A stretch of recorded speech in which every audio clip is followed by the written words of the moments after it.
আপু, আপনার ভিডিওতে মাঝে মাঝে স্পিরুলিনা নামক একটি সাপ্লিমেন্টের কথা শোনা যায়। এটি আসলে কি কাজে লাগে? এটি খেলে কি হয়? উম, অনেক সুন্দর একটা প্রশ্ন আমরা পেয়েছি যে স্পিরুলিনাটা আসলে কেন খেতে হবে, কারা এটি খাবে, এটি কি সেফ কিনা। অ্যাকচুয়ালি মজার ব্যাপার হলো আমরা সবাই কিন্তু স্পিরুলিনা চিনি। আম, আমরা এটাকে লাল নীল শৈবাল অনেকে নাম জানি, সামুদ্রিক যে শৈবালটা আছে এটাই কিন্তু আসলে স্পিরুলিনা। সো এটা হলো প্ল্যান্ট সোর্স থেকে, যেহেতু প্ল্যান্ট সোর্সের প্রোটিন আমরা বলে থাকি, মোস্টলি যারা ভেজিটেরিয়ান আছে তারা কিন্তু ম্যাক্সিমাম প্রোটিনটা এখান থেকে ইনটেক করার চেষ্টা করে। This is very high protein. এবং যারা মাসেল বিল্ড করতে চায়, এনার্জেটিক থাকতে চায়, রোগ প্রতিরোধ ক্ষমতা বাড়াতে চায়, তাদের জন্য স্পিরুলিনা আসলেই একটা সুপার ফুড। এবং রিসেন্ট অনেকগুলো রিসার্চে অনেকগুলো বিষয় আসছে, যেমন যারা জাপান এবং কোরিয়াতে অনেকগুলো জায়গায় দেখা গেছে যে স্তন্যদায়ী মা বা অর্থাৎ জানি ব্রেস্ট ফিডিং করান, যে ব্রেস্টের মিল্ক সাফিসিয়েন্ট আকারে হয়, সেটা যারা স্পিরুলিনা কন্টিনিউ করেন, অনেকে এটাকে পাউডার আকারে সেল করেন, অনেকে ট্যাবলেট আকারে করেন। যারা স্মেল নিতে পারেন না তারা আসলে ট্যাবলেটটাই খায়, যারা স্মেলটা নিতে পারেন তারা পাউডারটা খায়। পাউডারটা সবসময় মোর দেন অর্গ্যানিক থাকে ট্যাবলেট থেকে। ট্যাবলেটই যখন করা হয় তখন একটু সিনথেটিক হয়, বাট ভালো, যেহেতু এটা প্ল্যান্ট সোর্স থেকে হয়, এটি ন্যাচারাল এবং ফ্রেশ সোর্স, এর কোনো সাইড এফেক্ট কিন্তু সাধারণত থাকে না, যদি না কারো অ্যালার্জি থাকে। এবং খুব রেয়ার ক্ষেত্রে কিন্তু আমরা স্পিরুলিনার অ্যালার্জিটা পেয়েছি। অনেকে আছে যে খুব দুর্বল ফিল করে, এত বেশি ক্লান্তি লাগে, তার ভালো লাগে না, এই ধরনের কথা বলে থাকে। অনেক সময় আমাদের খাদ্য তালিকায় খুব বেশি ন্যাচারাল এবং ফ্রেশ ফুড না থাকার কারণে আমরা দুর্বল ফিল করি। সেক্ষেত্রে স্পিরুলিনা আপনাকে অনেক অনেক সহায়তা করবে। যারা অ্যাথলেটস, প্রতিদিন খেলাধুলা করেন, অনেক বেশি কাজ, অনেক বেশি লোড থাকে যাদের, তাদেরকে বলবো আপনার খাদ্য তালিকার মতো স্পিরুলিনা আপনার দৈনিক খাদ্য তালিকায় থাকতে পারে।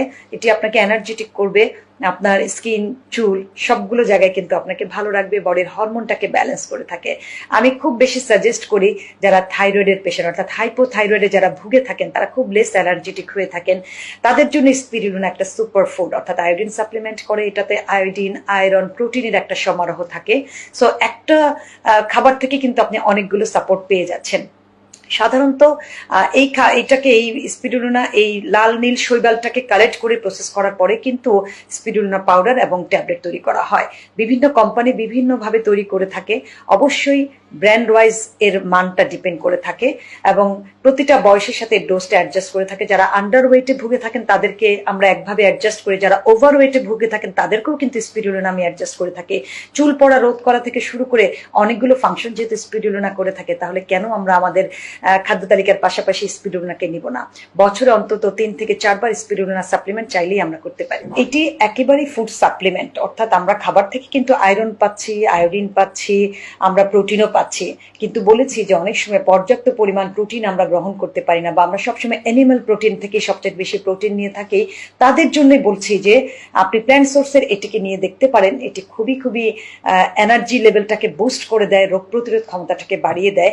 সমুদ্রের নিচে এই শৈবালটা হয়, সেজন্য এর গুণাগুণ অতুলনীয়, যেটা যারা কনজিউম করে তারা বুঝতে পারে। ইভেন আমি একটি কথাই বলবো যে শুধুমাত্র 1 টেবিল চামচ স্পিরুলিনাতে 4 গ্রাম প্রোটিন থাকে। অর্থাৎ যাদের প্রোটিন রেগুলার মাপতে পারে না তারা কিন্তু এখান থেকে মেপেই খেতে পারেন। এছাড়াও vitamin B1, B2, copper, iron, magnesium, potassium, antioxidant এবং মোটামুটি সব ধরনের নিউট্রিয়েন্টই কিন্তু শুধুমাত্র স্পিরুলিনাতে থাকে। এছাড়া ওমেগা-3 এবং ওমেগা-3/6 1:1.5 রেশিওতে থাকে কিন্তু এই শুধু স্পিরুলিনাতে। তাহলে সেখান থেকে কিন্তু আমরা গুড ফ্যাটও পাচ্ছি এবং এই শৈবাল সাপ্লিমেন্ট আকারেই সবচাইতে বেশি গ্রহণযোগ্য হয়। একটা মজার ব্যাপার আপনাদেরকে বলি, বর্তমানে এতে সব ধরনের প্রয়োজনীয় উপাদান থাকার কারণেই নাসা তাদের অ্যাস্ট্রোনটদের খাবার হিসেবে সর্বপ্রথম রেকমেন্ড করে এবং সেজন্য স্পিরুলিনা সবচেয়ে বেশি জনপ্রিয় হয়ে যায়।